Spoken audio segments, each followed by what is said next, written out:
இங்க சென்சஸ் நடக்கும் பொழுது தமிழ்நாட்டை சார்ந்த நிறைய தமிழர்கள் இந்து என்கின்ற காலத்தை டிக்கெடிக்கிறதுக்கு பதிலா தமிழர் என்கின்ற காலத்தை டிக்கெடிக்கிறாங்க. நீங்க கொஞ்சம் சொல்லுங்க, அவர்களை சொல்லி இந்து என்கின்ற காலத்துல டிக்கெடிக்க சொல்லுங்கன்னு சொல்லுவாங்க. அதே போல இலங்கையில் இருக்கக்கூடிய நமக்கு தெரியும், அங்க இருக்கக்கூடிய புலம்பெயர்ந்த தமிழர்கள் எத்தனை ஆண்டுகள் அந்த வடுவோடு ரணத்தோடு அதையெல்லாம் தாண்டி தன்னுடைய மொழியை இனத்தை காப்பதற்காக உயிரையெல்லாம் விட்டு நாட்டையெல்லாம் தாண்டி கனடாவில், அமெரிக்காவில், யூகேவில் அதையெல்லாம் தாண்டி நின்று கொண்டிருக்கின்றார்கள். அதையும் நாங்கள் பார்த்து கொண்டிருக்கின்றோம்.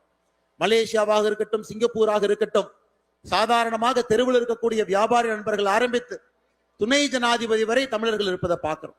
செசலீஸாக இருக்கட்டும், ஒரு பகுதியும் கூட. எதற்காக சொல்லுகின்றேன் என்றால், நாம் தயவு செய்து நம்முடைய தமிழினத்தை ஒரு சிறிய வட்டத்தில் அடைக்கக்கூடாது. ஹிந்து என்கின்ற வட்டத்தில் அடைக்கக்கூடாது, இஸ்லாமியர் என்கின்ற வட்டத்தில் அடைக்கக்கூடாது, கிறிஸ்தவர் என்கின்ற வட்டத்தில் அடைக்கக்கூடாது. அதையெல்லாம் தாண்டி தமிழர் என்கின்ற வட்டம் ஒரு பெரிய வட்டமாக இருக்க வேண்டும். அதுல எல்லோரும் இருக்க வேண்டும் என்கின்ற அன்பான வேண்டுகோளையும் கூட இந்த ஃபெட்னா மேடையிலே சொல்வதை என்னுடைய பெருமையாக நான் இந்த நேரத்தில் கருதுகின்றேன்.